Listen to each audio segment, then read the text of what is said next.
Hello everyone, my name is Ashley and I'm a member of the International Society. Here is an image of the object. I've chosen this one specifically because it's not a very common ware in Western collections, and there are some traps that I'd like to help you avoid.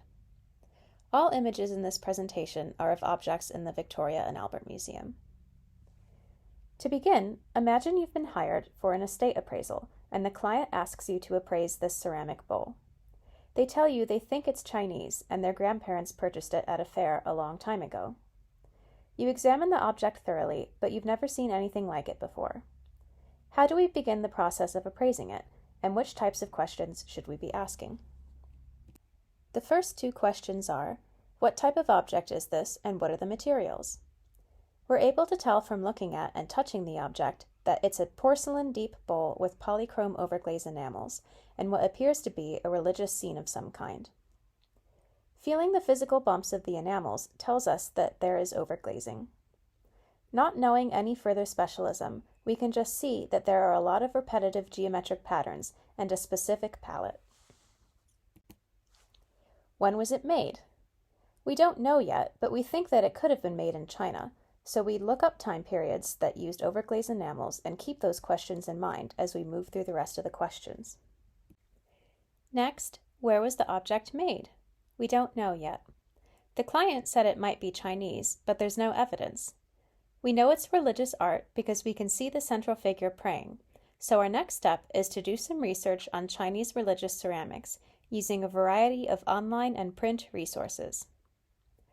Your two biggest online resources for Asian art are typically going to be auction house catalogs and museum online collection databases, both of which are very easy to use and often free. Other examples include JSTOR, Google Scholar, or any Chinese art history books you may have access to online or through libraries.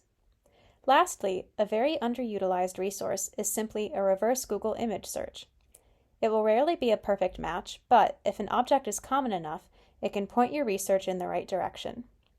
I did a quick search for this object, and while it wasn't completely correct, it confirmed the relevant time period, location, and even the specific kiln used to make this object, so I would say that's a pretty substantial tool for the purposes of this object.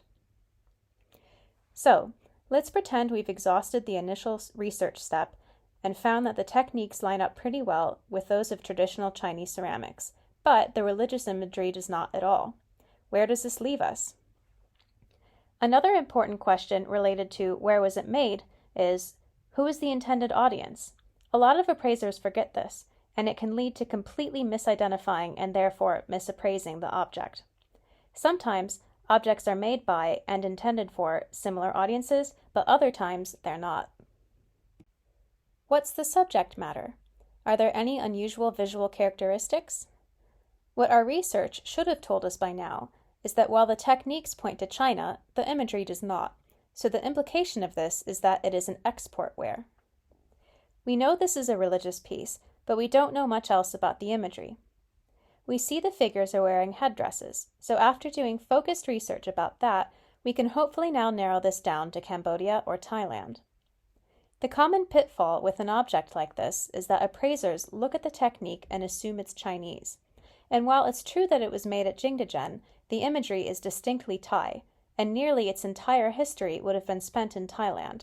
So when you're looking for resources on this object, almost all of your information is going to be categorized under Thai art history. I can't emphasize this enough. When dealing with Asian ceramics, don't just consider the country of manufacture or the destination country. Both are equally important to identifying the object in most cases. So, next, what condition is the object in? The object is in very good condition aside from some stains. The next question is one of the most important ones. What provenance information is available? Has the object appeared in any publications or exhibitions before? If it has, this can tell you a lot about the object's history. What documentation can the client give me? Sometimes not a lot, but if they can, they should provide things like receipts, photographs, or documents such as carbon testing, letters, even x-rays, etc. Lastly, you should ask yourself, have I encountered an object like this before? Do I know any other appraisers or specialists who might have? This question might seem really obvious, but it's an important one. Don't forget to make use of your network. Ask your colleagues if they have appraised similar objects, even if they're not specialists in the given area. You may be surprised, especially for appraisers who have conducted a lot of large estate appraisals. It very well could be that they have identified a similar object before. So, those are the main steps to navigate identifying an Asian object that doesn't fall within your specialty. This object was a bencherong bowl, made at Jingdezhen in China and commissioned by the Royal Thai Court around the late 18th century. In a lot of cases, those steps will be enough to help you identify a given object without consulting a specialist, especially if it's a common one with a lot of literature published on it. In other cases, though, you might run into roadblocks, even if you follow each step very meticulously and exhaust your resources. So, at this stage in the process, you would probably be asking yourself, is it time to contact a specialist? If you have reached a dead end, then this is a good idea. Another really important use for a specialist is for authentication, especially if you believe the piece is an antique, could be of high value, or if you're not sure of its origins. If you are a member of the International Society of Appraisers, I would highly recommend reviewing Chapter 9 in the core course manual, which is called Identification and Authentication, and covers authentication scenarios thoroughly. But, to recap, the vast majority of appraisers should not attempt authenticating Asian art objects. If you are not an extremely experienced specialist, you should not be authenticating. If you don't know what type of specialist to look for, it may be best to start with someone with a more general specialty, for example, Asian art or even just ceramics.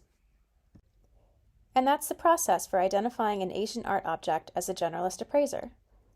I've listed here some examples of the types of sources I would use when researching an object like this. I hope this has been helpful. Thank you for listening, and as always, if you have any suggestions for topics for future videos, please let me know in the comments.